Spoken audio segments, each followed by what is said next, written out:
Earlier in Tokyo, U.S. Defense Secretary Chuck Hagel reassured the country that America is committed to Japan's security. And here's a report from Dennis Lu. U.S. Defense Secretary Chuck Hagel visited an Air Force base in Japan recently. He said their security partnerships in the Asia-Pacific region would remain unchanged despite a global drawdown of troops. We must be smart and learn from history here, not a captive of history, but learn from it, that you can't take it down too far. The world's still dangerous, and I fear it's going to continue to be dangerous. Addressing U.S. and Japanese forces at Yokota Air Base, Hagel said one of the goals of his trip to the region was to assure allies of America's commitment to their treaty obligations. He rejected any suggestion of American weakness as he renewed U.S. commitments to Japan, which is locked in a dispute with China over islands in the East China Sea.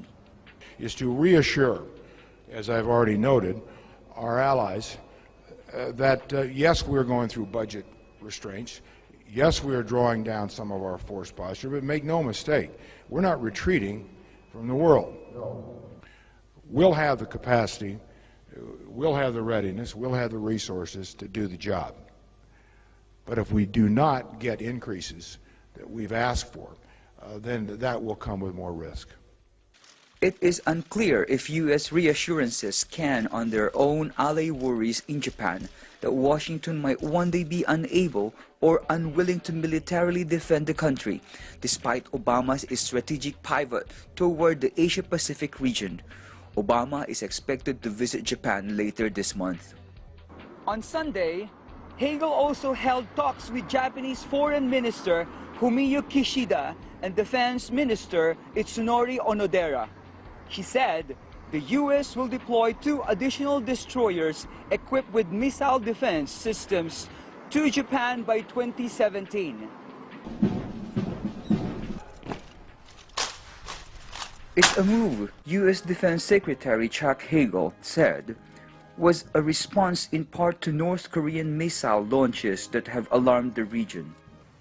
In response to Pyongyang's pattern of provocative and destabilizing actions, including recent missile launches in violation of UN Security Council resolutions, I can announce today that the United States is planning to forward deploy 2 additional Aegis ballistic missile defense ships to Japan by 2017. その中で日本の安全保障、そして東アジアの安全保障のために私どもとしては日本のイージスシステム、あるいはアメリカのイージスシステム、これが大変有効に機能すると思っております。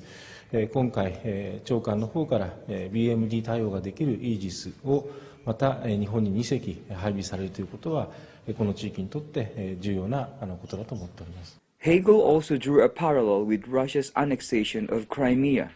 Listen to this. You cannot go around the world and redefine boundaries and violate territorial integrity and sovereignty of nations by force, coercion, and intimidations, whether it's in small islands in the Pacific or large nations in Europe. Japan has drawn parallels between Russia's actions in Crimea and what it sees as China's challenge to the status quo in the East China Sea. Countries like the Philippines and Japan have raised concerns about Beijing's increasingly assertive stance in stating its territorial claims. Reporting from Tokyo, Japan, this is Dennis Lu for Eagle News.